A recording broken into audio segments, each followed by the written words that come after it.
Guys, I turned a junk piece of cedar into a functional vanity. Learn how we do it step by step. Stay tuned and enjoy the video.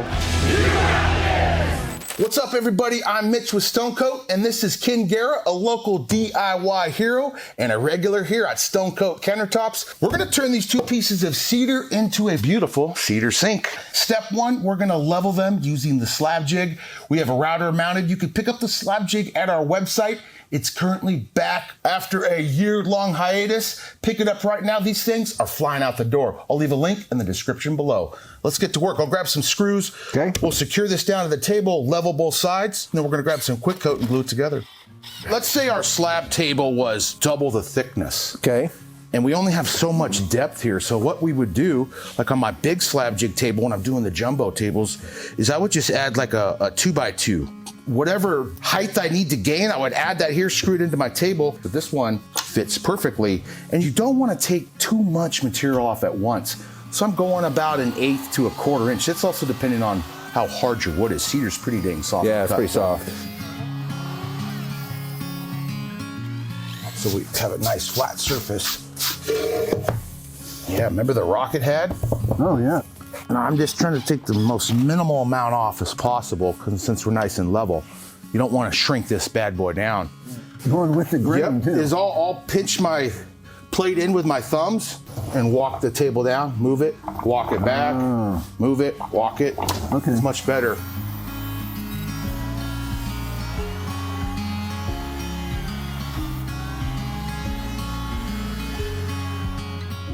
What side do you start with? So that's what's going to be glued. No, this is where it's going to be glued. Okay. So what I'll do is I'll shim it so it keeps from rocking. We'll get that level, and then you flip it. You have a nice level surface. It won't rock anymore. Then you level it again.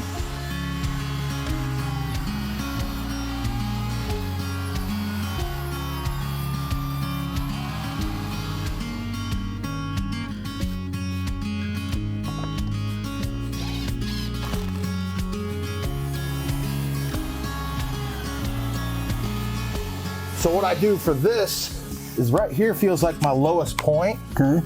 So just bring this over and we're just gonna skim it. And then you gotta hit the whole piece again. Sure. When you have a giant piece of wood and this happens, you're like, golly, round 4, you gotta do the whole thing again.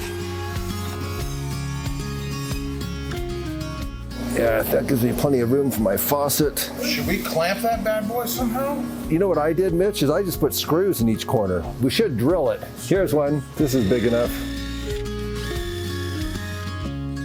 All right, we're gonna attach these two pieces of cedar with some quick coat. Quick coat is designed as a seaming epoxy. It's a glue epoxy rather than a coating epoxy. It's still a 1-to-1 ratio material, but we need to work quick. This is sandable in 3 hours. It's designed for like seaming MDF together before you put the epoxy on. It's designed to install steel inlay to keep wood slabs from bowing. So it also would work very good for exactly what we're about to do. I'm gonna mix up a few ounces. We'll pour it out, and then we'll smush this down and screw it in nice and tight. Cool. Let it dry. You'll be ready to start, grinding on your sink, I'd say in 4 hours from now. Huh. Excellent. Cool, huh? I was thinking I'd have to wait 24 hours or something. Not with quick coat. It is very fast set, but you also got to get it out of that bucket quick. Okay. So we're going to mix by hand for about 2 minutes. And then whenever using quick coat, get it out of that mixing bucket as soon as possible. That's a pro tip. If you leave it in here for 5 to 10 minutes, it'll start smoking and become rock hard and very hot. If that happens, the epoxy is no longer VOC free, so get this out of your workshop into fresh air as soon as possible. You don't want to breathe that smoke. So you really need to know which kind of epoxy you're using. Not all epoxy are created equal, right? We have casting resin, which can be poured up to 1 inch thick for the rivers, or super cast can go up to 2 inches. It's a deeper pour. And then our regular countertop and art coats can only go about 1/8 inch. But that's also dependent on volume. So you could pour a 1/2 inch coaster with normal countertop epoxy. There's not enough material there to heat up. It's okay and normal that the epoxy kind of gets cloudy like that. With smaller batches, you're incorporating a bunch of air as you mix. And now we could just use a gloved hand to spread that around. Wow, we got a lot out of that little cup, didn't we? Let's use this for the seal coat on the bottom. This is done, Ken. Look how pretty that wood is. This will be ready for the next step in a couple hours. Okay. You're gonna flip it over, come back, and we'll grind it here. Start grinding you good it. with that? Yeah, that'd be fun. I would love to. Yeah, let's do it. All right, kid, quick coat's nice and dry. We're on to the next step, which is carving out a custom sink. Yeah. I saw the one you did on Facebook. It looked absolutely cool. Run down how you did that. So what I did is I turned it over and I took a bucket like this. Oh, got your shape kind and of. got the shape. And, you know, so I measured off, make sure I have plenty of room back here for a faucet. This is the front of the vanity? That's the front, Okay. yep. And then I took something like this to get my curve around here, Use your which I think radius. is going to be kind of cool with this That will knot. be cool. It's going to open that up and see some of the... Yeah, that knot will be all gnarly in there. Yeah. Once I got the lines, I started shaping. We might need to do an additional step and really color those. What do you think? I stained the other one to an antiquing stain. Nice. And it really brings out the grain. Let's mark out our cuts. I'll get the cuts all ready. Here's the jigsaw we'll be using. Whenever you're using tools like this, guys, you want to protect yourself. Get yourself some eyes, ears, and a respirator. You don't want to breathe any dust. Protect those lungs. It's the only pair you have. 12 is our center right there. You think 2 inches is enough on that side? We go 1 3/4 inches is to our wood. Oh, okay. 2 inches, we're fine. And our leading edge there looks good. That right there is about 1 inch right off that front edge. Yeah, I really want to have plenty of room back here for the faucet. Yep. That gives us plenty of room. What do you think about there? Yeah, that looks good down the front edge. We should probably cut that knob off. It would be best with this. Want me to cut this part? Yeah, if you like that angle. Then you got a little towel holder right there.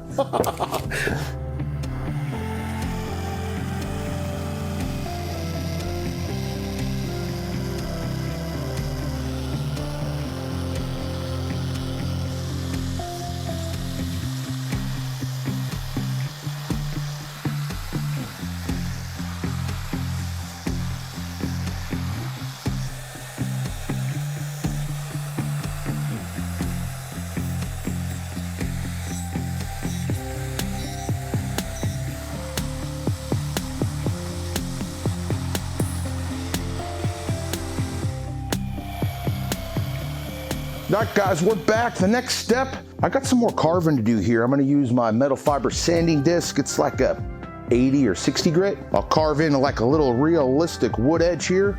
And then we're ready for the epoxy. We'll do art coat.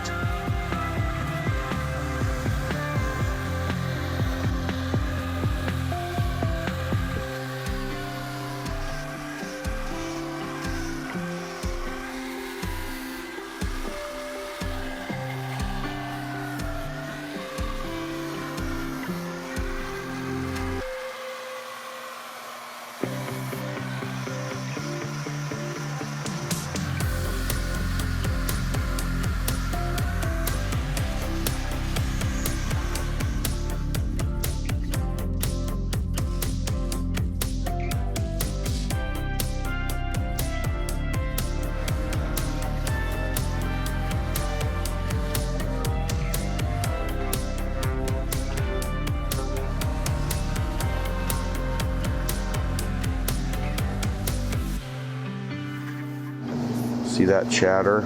That would show up under the epoxy. Heavier gouge marks. So as soon as you sand it till that's smooth, nothing like that appears. I can't wait till I'm old and I get to be a woodworker and that's all I do. Next step is I went and picked myself up a vessel sink drain. These are the pop-up drains kind of designed for that style of sink, which is pretty much what we got going on, but we made the whole countertop a vessel sink. It's an integrated sink. So this has no overflow drain. We don't have an overflow here. I need to figure out what size hole I need to make. I need to find center point. And then I'm gonna have to do the taper. There's always a little taper at the bottom of any sink you installed. So I'm gonna open this up, take some measurements, and find center point. Cool, that's easy. Ooh, look how close it's at 10, bro. I'm at like a 16th or an 1/8 off. So I'm going lip to lip. It's 20 inches. So that is the center of the sink, left to right. 5 1/4, I'm just gonna mark on the left of that line. Draining, not draining. Flowing, not flowing. So this is the diameter hole I have to be, because this is what's gonna go through that sink. So I'm gonna remove the tailpiece. This is what the P-trap goes onto. Remove this nut. Don't lose any of this stuff. So that sits in there. This is the taper I'm gonna need below that rubber. See that? That little, I just got to taper it a tiny bit. Drill my hole, I can't get wider than this, so I'm gonna measure that. And I'm going OD, outside dimension, 1 5/8. I still got it. So I'm just gonna put this in my drill. I'll be close enough. That'll do it.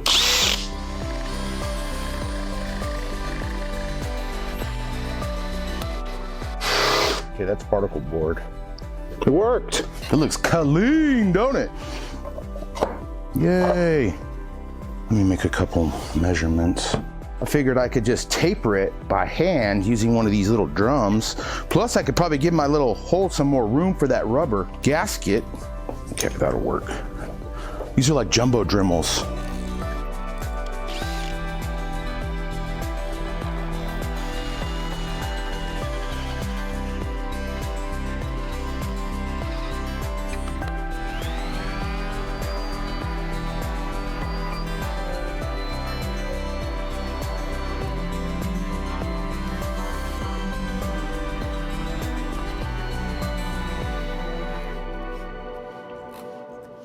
So to get that down, I'm kind of holding it and I'm using that leading edge. That's exactly the way I do it with the stone. Yeah, just take a little bit more. Because we could even go in more, you know? Yeah. It could. I silicone them in usually. You don't use plumber's putty? No, I was using plumber's putty and the plumber said, don't use this stuff. Use silicone. What? Yeah. Perfect. Beautiful. What'd you say? Yeah, that's great. Maybe a little more? No. No, that's good.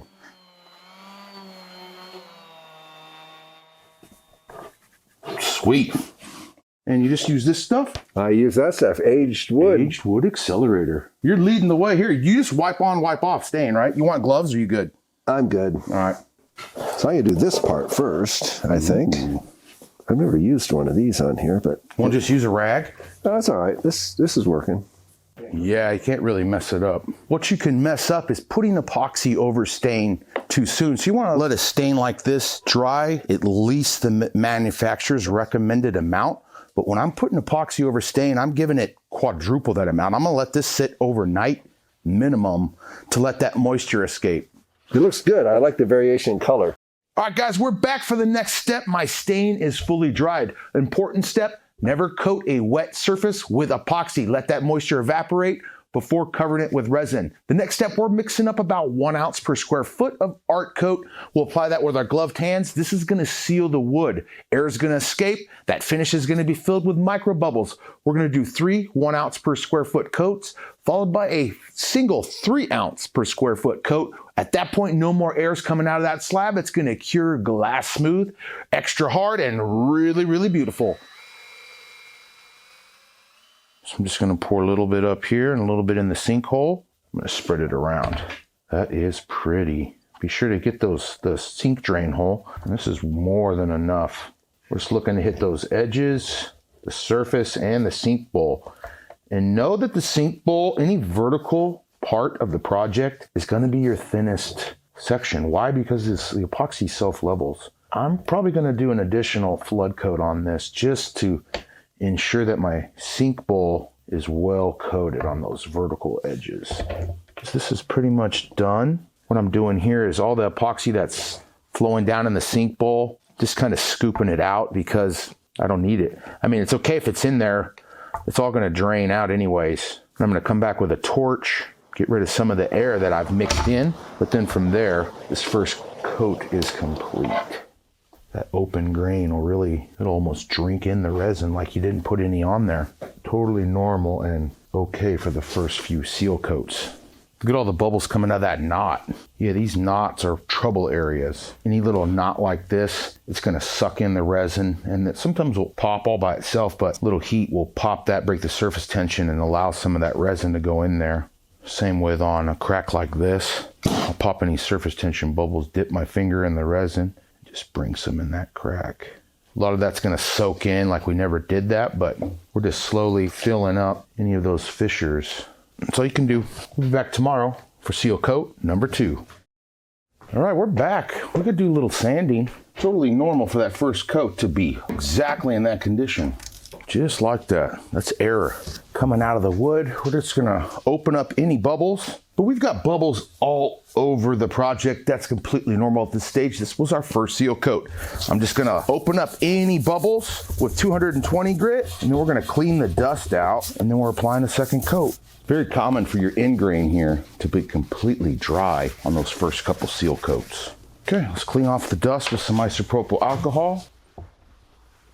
You really want to blast some alcohol in there because it'll get sanding dust packed in. 1 ounce per square foot. I'm mixing up extra because I'm going to be making metallic coasters. Ooh la la.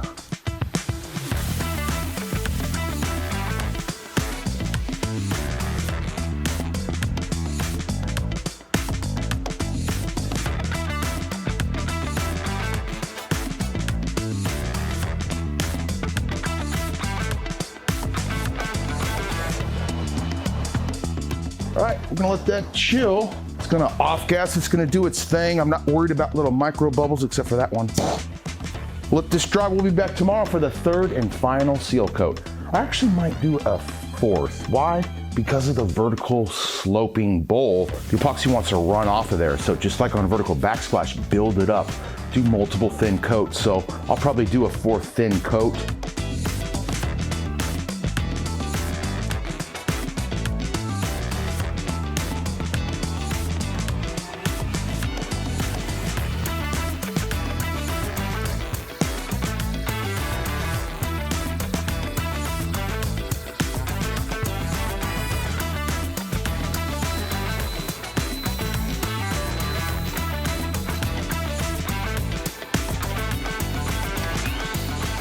Making some blocks.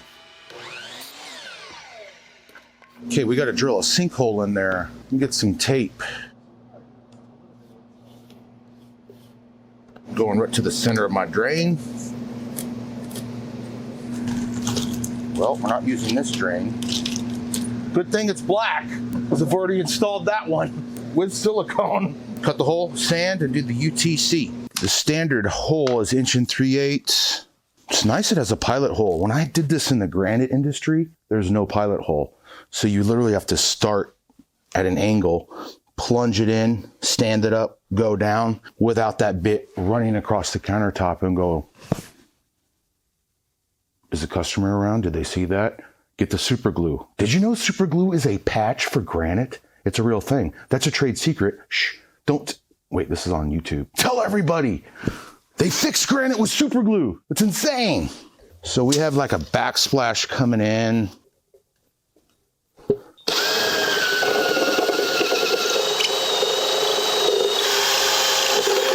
All right.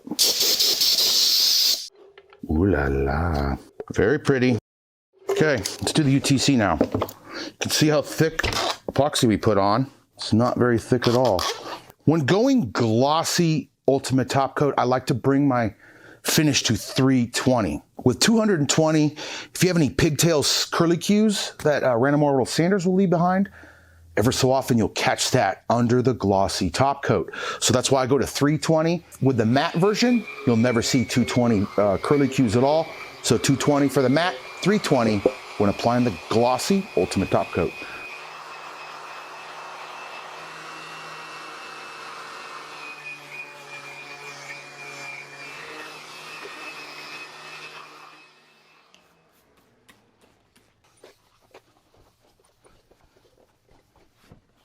I've installed my trap before I realized we're putting UTC on, and I use silicone like Ken was talking about, so I don't want to pull this out. I'm going to UTC it with this drain right in place, no big deal. I normally use 6-inch rollers, but I think I'm going to go 4s to get into these contours better and on these front edges. So this is a little unique project, but UTC is going to look really, really good on here. I've got everything gathered up. I'm going to leave a link in the description below to a PDF that gives you step-by-step mixing and thinning instructions that I'm going to show right now. Be sure to follow those for best results. Glossy and natural are the same product, but extremely different.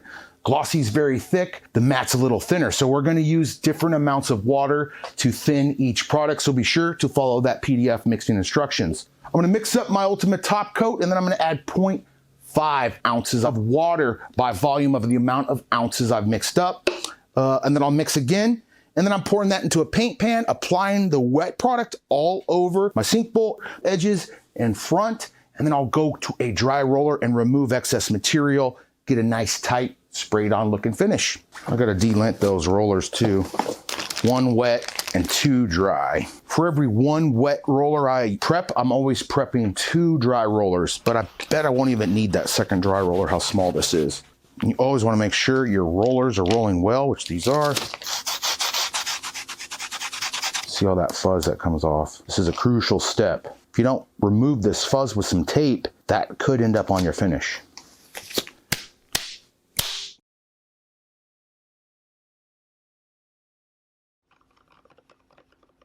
And then add room temp water. I added a hair extra because of the contour. I want to be able to work with it a little extra time. Into your paint pan, you fully saturate your roller. I think I'm going to hit this front edge first. It's a little different on this sort of project than a countertop. What I'm looking for is just the right amount of material on that edge. The ultimate top coat goes on milky like this. Don't be alarmed. It will dry crystal clear. Get any runs, smooth them out. And I'm gonna set this down. Now my front is done. I'm trying to get this as even as I can. The contours are tricky. So just take your time. It's that round bowl right here. It's hard. Okay, whoop, it's tricky. And I'm gonna switch to my dry roller again. Dang, that looks good already. All right, let's get this bowl.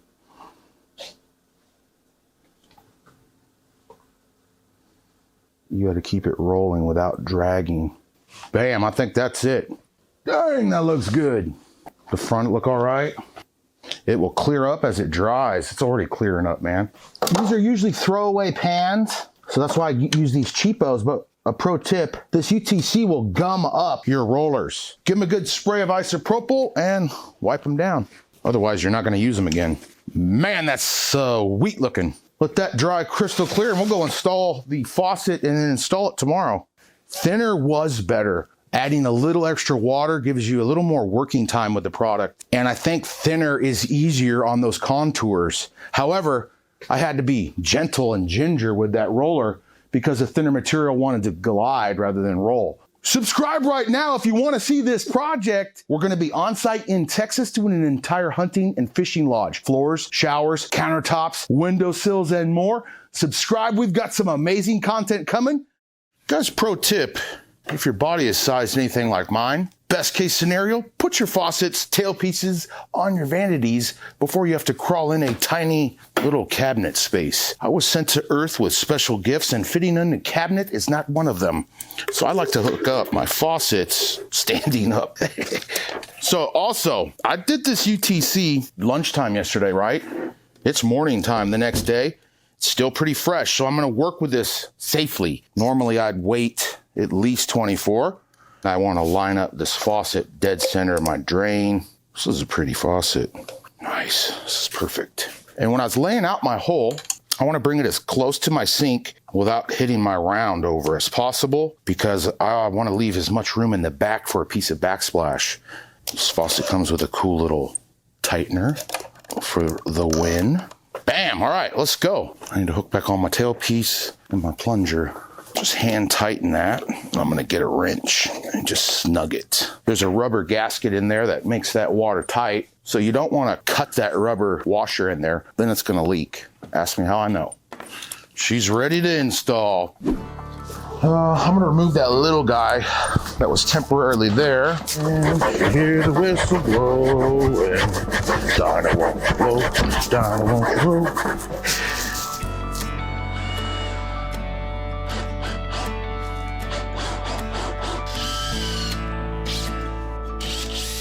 When you get the blues, get a rock and roll feeling in my toes, put tap on the toes and get gone, get a rhythm. Gonna notch the top. This little puppy is hitting my board just a tiny bit.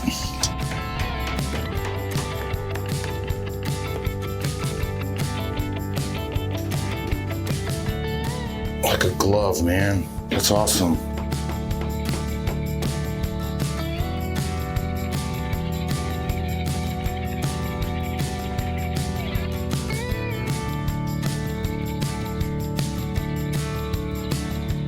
Okay, corbel time. Woo, nice. Excellent. I won't hook those in. I'll just set them there because he puts a locker on them. Stone Coat Epoxy can make some pretty cool stuff. Am I right or am I wrong? Let me know in the comments below.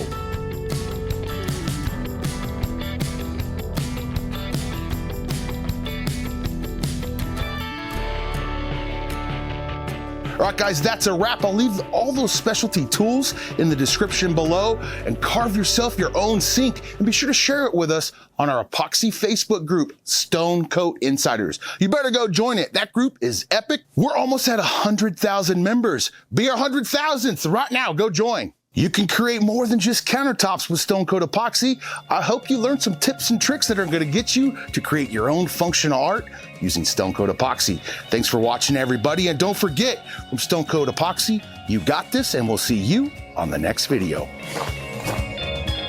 Stone Coat Countertops, you got this.